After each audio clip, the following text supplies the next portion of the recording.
What is up YouTube, my name is James. I'm bringing you guys a brand new video here today, and today I'm showing you guys how to make crystal ball composites in Photoshop. So the first thing we're going to do in this video is go into Lightroom, take the two photos we're going to be compositing together, and edit them very similarly so that they can match up in the photo. Then we go to Photoshop, we're going to take the crystal ball, we're going to put that into the other picture, and then we're going to have a crystal ball composite. So real quick, if you don't know what a composite is and that didn't help you at all, a composite is pretty much two photos combined into one, or just as many photos as you want into one photo. So let's say I have a picture of a library and I want pages to be flying everywhere. And I just take a bunch of pictures of pages flying everywhere.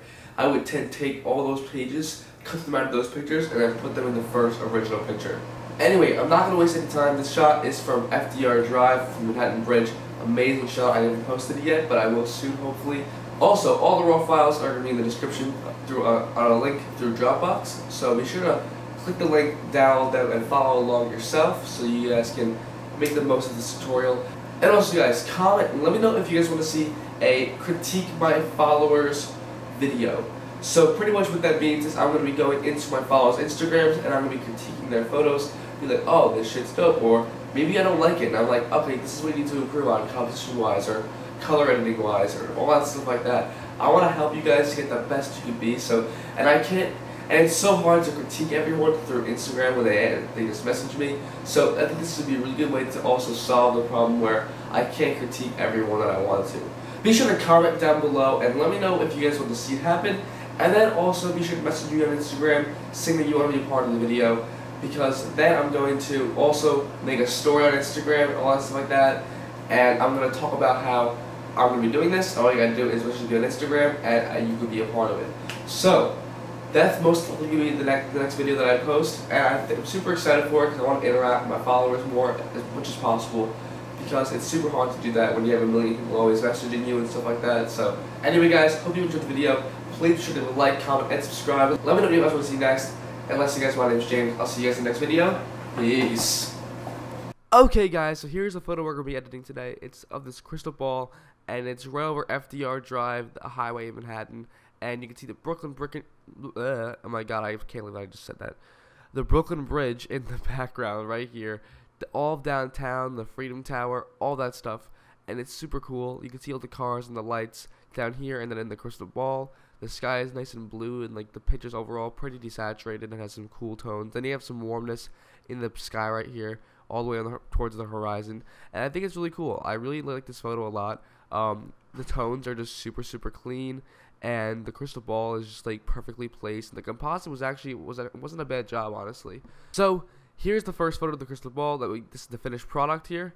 This is the first photo. This is the second photo of the crystal ball. And here are the original photos. This is the first one of the FDR Drive and all downtown and everything like that. This is going to be like the base photo. We're going to be putting this photo here on top of that one. And here's the photo with the crystal ball, my hands over it. So pretty much what we're going to be doing here is, because I have my hands in the way of the crystal ball right here, and especially my thumb, we're going to have to pretty much cut out the crystal ball and then refill in this area here with the clone stamping tool, and then refix the shadows going around it, and then make it bigger. So that's pretty much what we have to do to get this picture on top of the other one. But first we're going to do color editing, and we're going to get these pictures to look very similar so they can match up. Okay guys, so overall this is a really simple edit here. The first thing we're going to be doing is we're going to be making this a much warmer photo. So we're going to bring this temperature up to around like right over here. Actually, no, we're going to make it around 12,730. Just like that. And then we're going to bring the contrast to around 61. We're not touching the exposure or the tint at all. Not worrying about that. It's cool. Next is the highlights. We're going to bring that to around plus 59. Get some more brightness out of the sky. We're going to be upping our shadows to a 31. Just like that. Get those shadows a little more brighter. Whites to around a plus 27. And we're going to bring our blacks to around a plus 23. Just like so. And then we're going to bring our clarity to a negative 14, get a more softer look to it instead of more like sharp and detail like that, more softer. I've been really going for that look more lately. And we're going to be going for like a 3 vibrance, just to get a tad more color out of it. Next is the tone curve, and this tone curve is going to look like pretty much a straight line for the most part. We're going to bring it up to around right here. Our second point will be around right there, and our third point will be around right there. So it's a pretty relatively simply a simple tone curve, and we only did one thing really. Next is our hue to saturation luminance. We're gonna bring our blues to a -24. Then we're gonna do our saturations. We're gonna bump all our warm colors to around +30 or so. So we're gonna bring those around +30, like that. And we're going to bring all our cool colors to around a -45 desaturation. So we're going to just go all like that. Just like that. And what we're doing is we're making the warm colors show more and the cool colors be less apparent, which helps the photo a lot. Next is the yellows. We're going to bring our yellows to a +33 luminance. And we're going to bring our blues to like a -26. Just like that. Next is the split toning, and we're making our highlights more blue and our shadows more yellowish. So the first thing we're going to do is bring this around like 220 or so, right around here, and bring it around a 27 saturation. Next is our shadows, and we're going to be doing around a 34, which is pretty yellow / orange, and we're going to turn around a 6. So around right there. And as you can see, now it's a little more yellowish in the shadows, blue in the sky, and like all that stuff. So next we're going to be bringing our rotation to a little bit to the right. We're going to do a +2.0 rotation and transform to make sure it's nice and even. We're going to constrain crop, but actually that seems like a little too much. I think 1.3 is good. That looks good to me. Next is our vignetting. We're going to bring that to around -11. And lastly, we're going to bring our blue primaries in the camera calibration to around -22. Just like that. And as you can see, we have a finished photo. So overall, this photo is very simple edit. I didn't do anything else but what I've shown you guys here. No brushes, no nothing. So now that we have a finished photo here, we want to copy and paste this to the next photo. So what we're going to do is we're going to highlight over our photo here, double click, develop settings, copy settings, and we're just going to do everything that isn't a brush. So pretty much that includes pretty much everything but local adjustments, spot removal, crop, effects, and I never do the lens corrections besides lens profile corrections and chromatic aberration. But for this, since we know we want vignetting, we can click vignetting as well, because usually I don't do vignetting as well. I usually leave that out because vignetting is subjective. You don't want to do it to every photo, but for these I know I want vignetting. So we're going to copy right there. We're going to go to our new photo here, and we're going to go ahead and paste all of this on. So develop, paste settings, and we're good to go. So next, what I want to do here now is we're just going to zoom in here, make sure everything looks good in the ball for when we make it bigger and stuff like that to be more apparent. So yeah, it looks good to me. So now what we're going to do is we're going to take both of these photos, go back to the library real quick, take both of these photos, select them both, and we're going to import them into Photoshop by going to Photo, Edit in, Adobe Photoshop 2017. And now they're going to come up in Photoshop, and I'm going to be able to edit them in there. Okay, so now we have our pictures in Photoshop here. We're going to really quickly just go to Unlock button and just unlock the layer. And we're going to go to a new picture here, other picture here, and we're also going to do the same thing. I already did it though. And so now what we're going to do is, since they're unlocked, I can now bring this photo here into the other file. So what we're going to do is we're going to command and bring it over to our another layer. I'm pretty sure if you're on PC, that's Control. I don't even know, honestly, but whatever. So now we have this photo right on top of this one, and we're ready to go. We're just going to exit the other layer to make this a little faster. Don't save any changes. So now what we're going to do here is we're going to go to our quick selection tool, or W, and we're going to zoom all the way in here, and we're going to pretty much select this ball the best we can and cut everything else out. So let's make this a little bigger, hit the plus sign so we're adding selection, not taking away, and we're just going to go overall over the ball. So here it's not perfect. It's not perfect at all. It's going to need a lot of fine-tuning to get this perfect. Now, the reason why I'm not using the pen tool is because personally, I'm not that comfortable with a pen tool. I'm going on the grind right now and learning a bunch of Photoshop like ASAP. So I'm going to just be grinding out and just learning every single thing in Photoshop that I possibly can as quick as I can. So I think learning Photoshop will help me a lot. But now that we have our quick selection all picked out, now we're going to go to the minus tool here, and we're just going to start taking stuff away. So like this, get rid of all that, get rid of all this here. We're going to take away the bottom stuff here, just like that,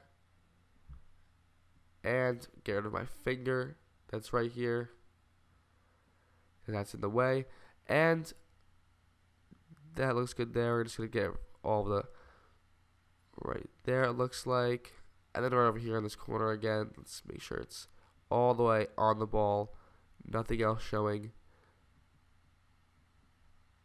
Let's go over here now, and looks like that's good. Now we're going to get really close here, and we're going to go in super detailed and make sure we get absolutely everything.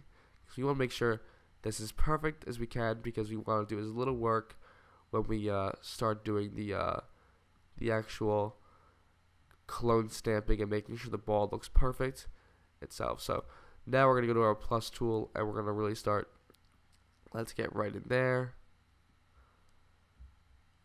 Let's see what else we have to do. I want to make that better. Right here needs work. Right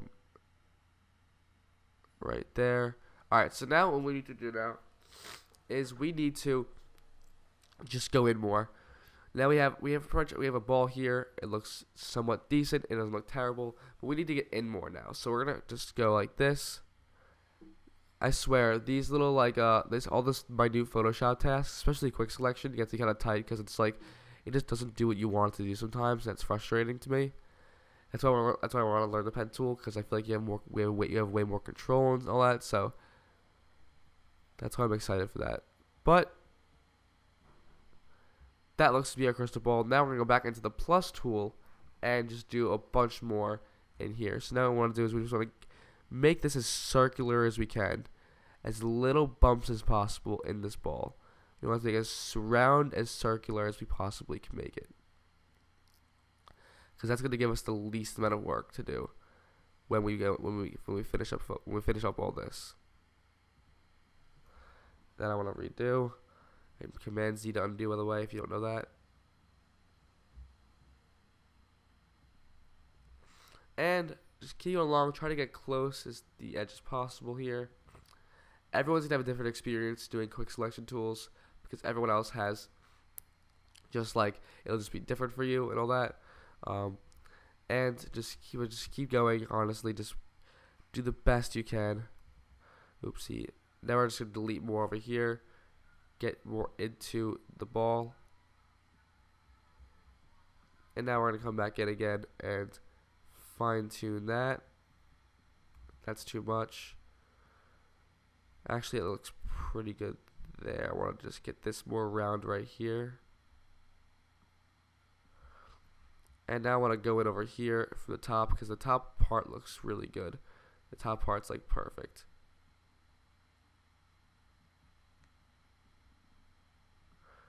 And just keep going in. Make sure it's all around. I think it's good. I think this is good. It's a lot better than I did the first time. So, I'm happy about that. So now we're going to double select this. We're going to hit selected mask. For feathering, we're going to do about 2 pixels. I think that's good. So right here, around 2 pixels. We're going to hit OK. We now selected and masked this tool here, and now we're going to layer via cut. So what that pretty much does is it cuts out every single thing in this photo except for the ball. So all we have to do now is hit this little eye thing on the layer, make it invisible, and now our ball is in our new picture. So what we're going to do now though is now we have some problems here. The bottom of the ball looks good, the top of the ball looks good, but right here there's some ball missing because my finger was in the way, and up here it's just shaky as fuck. But not to worry, we can do this. So what we're going to do now is we're going to go to our clone stamping tool right here. It's S is the shortcut, and we're going to fill all this in. So if you don't know how clone stamping works, pretty much what you do is you hit Alt/Option, and you pick a spot that you want to copy. So let's say I want to copy, let's just forget the ball for a second. Let's say I want to copy this car right here and put it right here. All I would do is hit Alt on the car, and then I would simply color it in right here. And now I have the same exact car right there. And let's say I want to copy this bridge, but down here. I would just simply Alt on the bridge, like that, and just bring it right here. But beware, whenever you copy, if your circle's too big, other stuff will get in the photo, and you don't want that to happen. So that's something you have to be careful about. So I'm going to Command Z that back where it came from. And we're going to go to our crystal ball, and we're going to start filling these gaps in, because it's very urgent that we do, because it looks terrible at the moment. We're going to make our circle smaller. We're going to get all the way in here, zoom all the way in, and start doing this. So now, because this is a sphere, and we want to make it look like a sphere, we want this edges to be rounded and look even. So the hardest thing about this is doing that. So what we're going to do here is you're going to go to your clone source, okay? And this angle right here is very, very important. So we want to make ours at probably around a 3-degree angle, I believe. Or actually, let's try 5 at first. Let's just have a 5-degree angle at first. And let's see how that looks. So we're going to alt around right here. Actually, we're going to alt around right here and just really quickly just go along all of this here. Because it looks pretty shitty, honestly.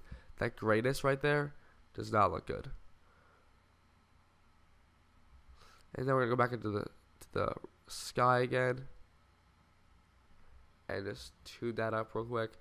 Make it smaller, actually. That's good right there. So first, what happens when we put this? We did this towards the edge. It feathered onto the sky, and we don't want that to happen. So we want to take the sky back, and then just make sure there's no black on the outer edge. And so now we got that good. Now let's just go over here. We're starting to get a circular like little thing here going, which isn't too bad. It does not look too bad at all. Now we're gonna start converting into this like yellow here. Really trying to get this yellow down, and as we're doing that, just make sure we keep it circular. Just keep going down.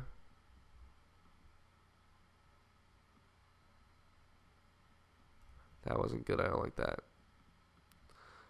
Just keep going down here. Keep that circular form. We're doing good right now. I think we're doing really well. This does not look bad at all, honestly.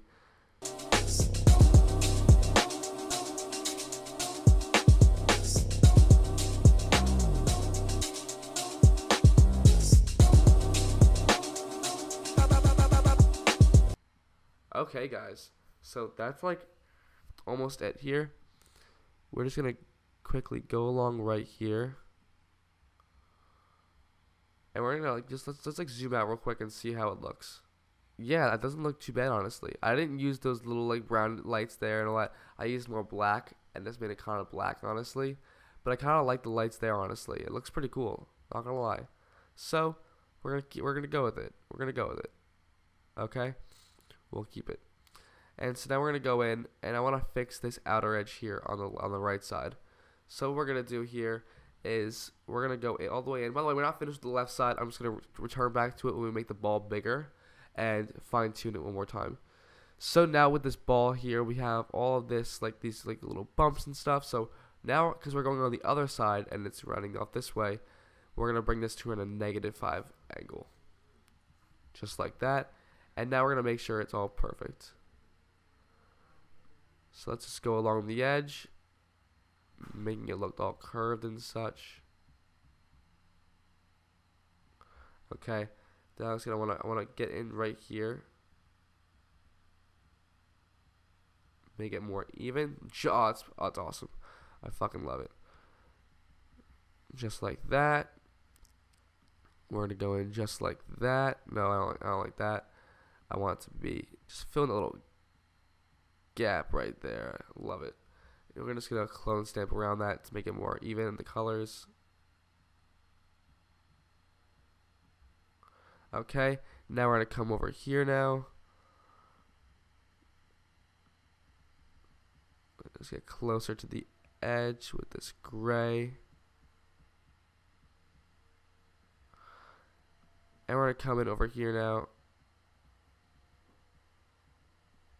It's a little too straight now. It's almost like that side is whole, just like not even like alive. So we're just going to go like that. Okay. Now what we have to do, honestly, is get rid of all this gray here. It's gray does not look good. And so to do that, we're going to just Alt on there. And we're just going to start covering up. And we're going to Alt again, make that a little smaller because we're going towards the edge. And there we go. That looks a lot better. We're going to go Alt again onto these little lines right here. And hallelujah. They're gone. Praise Jesus, our Lord and Savior. I can fix this too, but you guys get the overall gist of what's happening right now. So I don't need to go in and make it perfect. Also, these little lines, they aren't perfect here, but because what I'm doing next, they don't have to be perfect. And also, if you want to go in and make it perfect, go ahead and make it perfect. It's only going to look better, honestly. But don't get too ahead of yourself. Sometimes it's just one photo, and nothing needs to be perfect, in all honesty. So now we have our crystal ball here. It looks pretty round, if you ask me. So what we're going to do now is we're going to go to our select tool, and we're just going to make this bigger. So we're going to go to edit, transform, scale, and we're going to make this ball fucking a lot bigger. And we're going to put it right there. So if we see here, the ball's going to be on like a lot bigger here, and like as you can see, like right there. We're going to be a little smaller. It's a little too big for my taste there. It's going to be right in the middle of the photo. Let's hit the check. If you ask me, you can't even notice that it's not round because it's so dark over here. It's all so dark that you can't even notice it, honestly. You literally can't even notice it. So that's why I think that's awesome. Now we're just going to go in and really quickly just fix some last stuff. We're going to go to our spot removal here, spot healing brush tool, J. And we're going to brush over some stuff that just doesn't look good. Helicopter, I don't want it in the picture, honestly. That cloud looks like a spot. That cloud looks like a spot. Looks like a spot. That looks good to me. This little thing here is kind of weird, so I'm going to just go with that. Let's see what Photoshop does. Look at that. Perfect. Love it. Let's get rid of some of these lights here. It's a little too much lights, if you ask me. Let's get rid of that. I think that's a lot better now. It looks a lot better. Actually, you know what? If you want to, you can also get rid of that brown, because that brown honestly doesn't look that good either. But for the sake of the tutorial, I'm just showing you how to composite it. I'm not sure here to make sure it's perfect for you guys. I'm just giving you guys the overall gist. Anyway, that is the final photo. I hope you guys enjoyed. If you guys have any questions, feel free to leave a comment below. I'll be happy to answer them to the best of my ability. And also, Google is always a good friend when it comes to this stuff. So, if you enjoyed the video, please be sure to leave a like, comment, and subscribe. Let me know what you guys want to see in the next video. I have a studio session, and I have to get food in the next 18 minutes. So, I'm going to be running late for making this video. Anyway, guys, I'll see you guys in the next video. Peace.